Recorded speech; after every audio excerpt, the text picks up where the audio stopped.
Now we are going to discuss about the kingdom Monera, about classification of the kingdom Monera, all the things we are going to discuss. Kingdom Monera. Kingdom Monera. Right. Before going to kingdom Monera, we have to discuss about the R.H. Whittaker five kingdom classification. R.H. Whittaker is a person, is a scientist. In 1969, he has been divided the living organisms into five kingdoms: kingdom Monera, kingdom Protista, kingdom Fungi, kingdom Plantae, kingdom Animalia. On the basis of the five main characteristics: cell type, cell organization, presence of the nuclear membrane, nutrition, right, and then about the cell wall composition. On the basis of these five characteristics, he has been divided the living organisms into five kingdoms. In that five kingdoms, we are going to discuss the first one, that is the kingdom Monera. Very important point regarding the kingdom Monera, that is actually kingdom Monera is the only prokaryotic. It is the only prokaryotic organism. It is the only prokaryotic organism in the complete five kingdom classification. Rest of all, Protista, Fungi, Plantae, Animalia, all the things are eukaryotic, but this kingdom Monera is only prokaryotic. Actually, what is prokaryotic? Prokaryotic organisms are the organisms which they are does not consisting of a definite nuclear structure. That means definite nuclear structure is absent in the prokaryotic cells here. That means nuclear membrane is absent particularly, and we can't see the definite nuclear structure in the prokaryotic cell. And very important point regarding the prokaryotic cell, the first formed cells on the earth, whenever there are no favorable conditions, in the unfavorable conditions, in the anoxygenic environment, when the oxygen is absent, when the temperature is high, at that temperatures the cell is present, that cell is a prokaryotic cell. It is an ancient cell. After prokaryotic cell only, eukaryotic cell has been emerged now. Right? This is about the prokaryotic cell. And then regarding the Monera, cell wall composition, if you are taking actually Monerans, always cell wall is made up of the peptidoglycan. Cell wall is always made up of peptidoglycan or murin. Then if you see the nutrition of this, particularly this Monerans, they are always heterotrophs. Some are saprophytic, and rarely some are autotrophic. Rarely, not all the time, but rarely some are autotrophic. If you take the example as a blue-green algae. This is about the introduction of the kingdom Monera. Now kingdom Monera we are dividing into four main classes. That four main classes mainly consisting of what? First we are saying it as a archaebacteria. We are saying it as a archaebacteria. Name itself indicate here, archaebacterians are the bacterians which they are living in a extreme conditions. Which they are living in the extreme conditions. That means very unfavorable conditions. Right? Archaebacterians consisting of a halophiles which can tolerate high salt content, high salty areas. Organisms which they are living in a salty areas, that organisms we are calling as a halophiles. And then thermoacidophiles. The organisms which can live in the highest temperature regions, which can tolerate high temperatures, that organisms we are calling as a thermoacidophiles. And then this archaebacterians also lives in the harsh environments. Harsh, it means unfavorable environment. Harsh environment and marshy environments here. And if you are seeing about the archaebacterians now, archaebacterians cell wall which we had actually, archaebacterians cell wall is made up of pseudomurin. Cell wall is made up of pseudomurin. Here commonly bacterial cell wall is made up of murin, but here what is happening? In the archaebacterians we are saying it as a pseudomurin, right? And then here the cell membrane particle, that means plasma membrane, cell membrane consisting of branched lipid chains. cell membrane consisting of branched lipid chains. As cell membranes are consisting of a branched lipid chains here, this archaebacterians can tolerate extreme conditions, can live in the highest environment, can tolerate the extreme unfavorable conditions also here. If you take the examples of the particular this archaebacterians, we can take the common example, that is the methanogens. Methanogens. That means Methanococcus, Methanosarcina, Methanobacterium, the organisms which can produce the methane gas. That organisms we are calling as a methanogens, and methanogens always lives in the digestive system of the ruminants. The organisms which undergoes the rumination process, that organisms we are calling as a ruminants. We can take example as a cows and buffaloes. In that organisms we can see the methanogens. Methanogens always release the methane gas. We are calling it also as a marshy gas, or it can also called as a gobar gas. This is about the archaebacteria. Now after the archaebacteria, if you are seeing the next class, that is the next class, if you are seeing next class is eubacteria. Next class is the eubacteria. Name itself indicate eubacteria, it means true bacteria. As we are seen in the earlier in the zoology classes or something here, the term always indicate true, eucoelom, true coelom, eubacteria, true bacteria. That means common bacteria we can include particularly in this eubacteria, right? Common bacteria, it means what?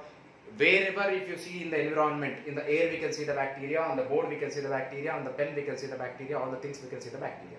And bacteria always we can see with the help of the microscope. Wherever we are seeing that their bacteria is present here. Commonly that bacteria we are including in the eubacteria. And what types of bacteria we have? That means many types of the bacteria we have based on its function. We have different types of the bacteria. But what is happening here actually? Here bacteria morphologically, that means based on the shapes here, we are dividing the bacteria into mainly 4 types particularly here. The 4 types mainly consisting of what? Rod shaped we are calling as a bacilli.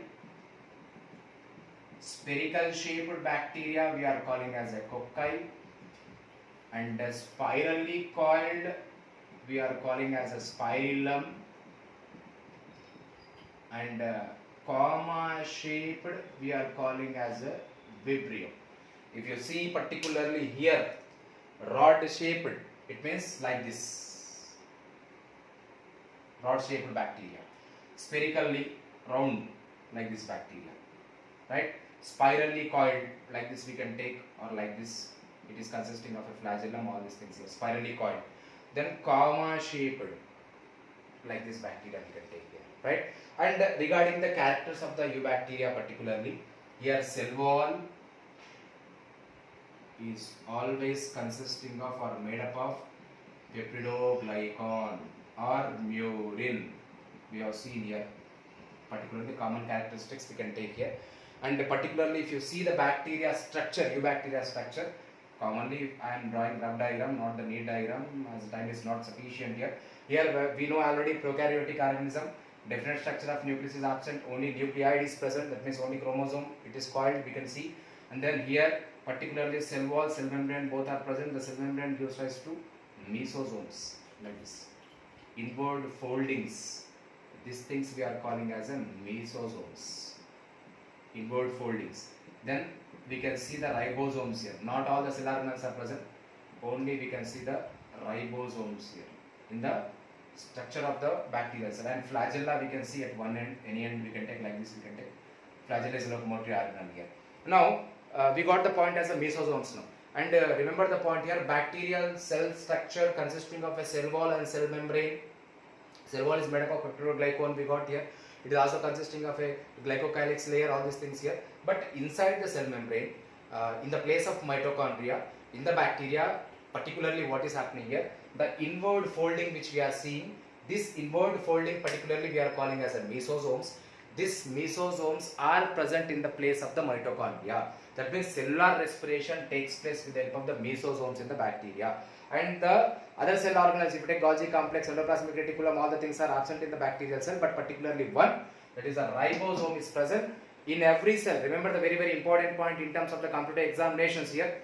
Ribosome is the only cell organelle which is present in all the cells, maybe prokaryotic, eukaryotic, animal cell, plant cell, whatever cell may be, because ribosome always helps in the protein synthesis. That's why ribosome is very important. This is about the common structure of the bacterial cell we are saying. Apart from this thing, if you have to discuss about the examples of this particular eubacteria, you can take the example as a cyanobacteria here.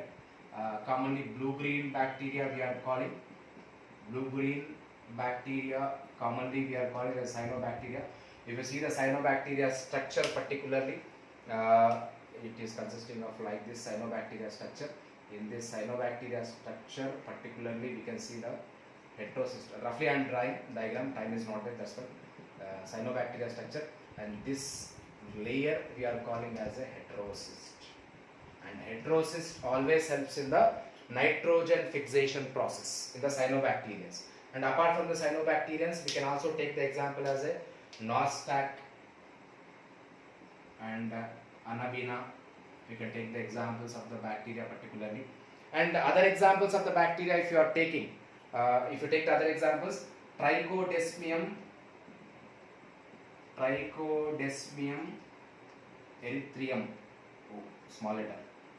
Trichodesmium erythraeum is a bacteria responsible for the red coloration of the Red Sea. Trichodesmium erythraeum, red coloration of the Red Sea. And if you take the common examples of the bacteria, Lactobacillus, which is helping the preparation of the curd, in the formation of the curd. Then Rhizobium, nitrogen fixation bacteria. Then some bacteria also causes diseases like typhoid, cholera. Typhoid is caused by the Salmonella typhi.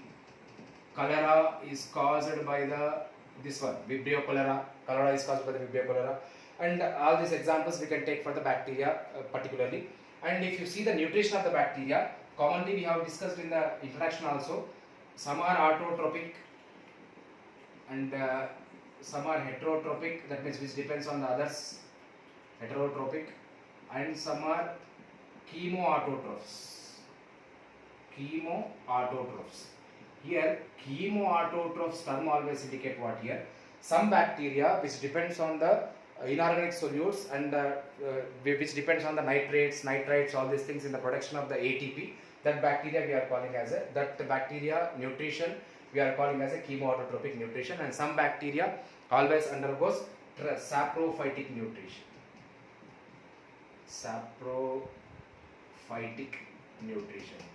Which depends on the dead decaying organisms, right? And if you see the reproduction in the bacteria, always asexual reproduction is by the binary fission. That means one bacteria is dividing into two, that is binary fission. And sexual reproduction is by the conjugation, transduction and transformation. Conjugation, it means transfer of genetic material from one bacteria to other bacteria with the help of the conjugation tube. Transduction, it means transfer of genetic material from one bacteria to other bacteria with the help of the bacteriophage, that is transduction. Transformation, it means directly uptake of the bacteria. And asexual reproduction mainly by the binary fission. Fission, Fission, fission, it means division, right? Like this, one bacteria is dividing into two. That is a fission, binary fission, asexual reproduction. And vegetative reproduction in the bacteria takes place always by the fragmentation. This is about the eubacteria we have seen. And third one, and the third class we are seeing, that is the mycoplasma. I am rubbing all these things because body is not enough. Small body is there.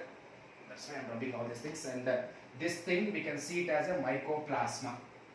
Third one we are seeing it as a mycoplasma. Third class of Monera, mycoplasma. Name itself indicate mycoplasma, always we are calling it as a PPLO,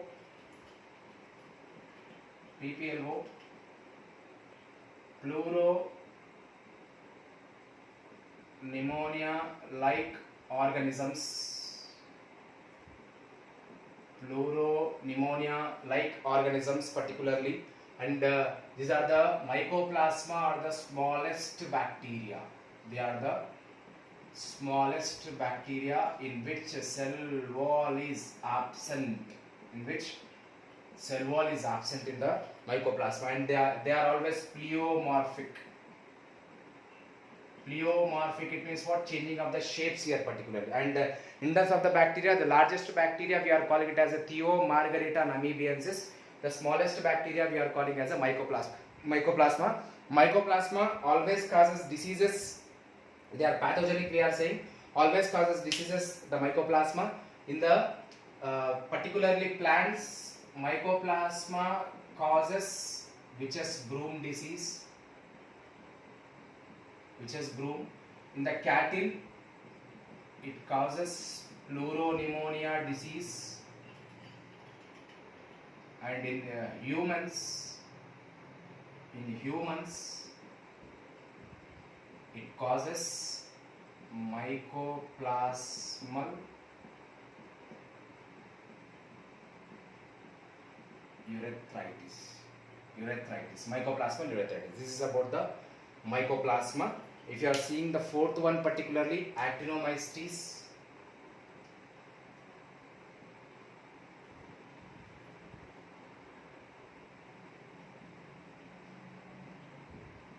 Actinomycetes. This actinomycetes particularly, if you are seeing, they are the branched bacteria. They are the branched bacteria. Branched filamentous bacteria, and we are also calling them as a ray fungi, because actinomycetes, they are showing the both characteristics of the bacteria and then fungi characteristics. And most of the actinomycetes which we are seeing particularly, they are consisting of a pathogenic organisms. You see particularly Mycobacterium, we had pathogenic. We are seeing the example as a Mycobacterium, which causes the Mycobacterium tuberculosis, that is a TB, and Mycoplasma and Mycobacterium leprae, that is a leprosy, right? That thing we can say. And then Corynebacterium also pathogenic. Corynebacterium also pathogenic, and particularly cell wall. In this cell wall is present in the actinomycetes. It is made up of mycolic acid. Cell wall is made up of mycolic acid. And in the particular actinomycetes, remember the point here, in the actinomycetes we can also prepare the antibiotics by the actinomycetes, particularly the species of the actinomycetes which helps in the preparation of the antibiotics, that is the Streptomyces.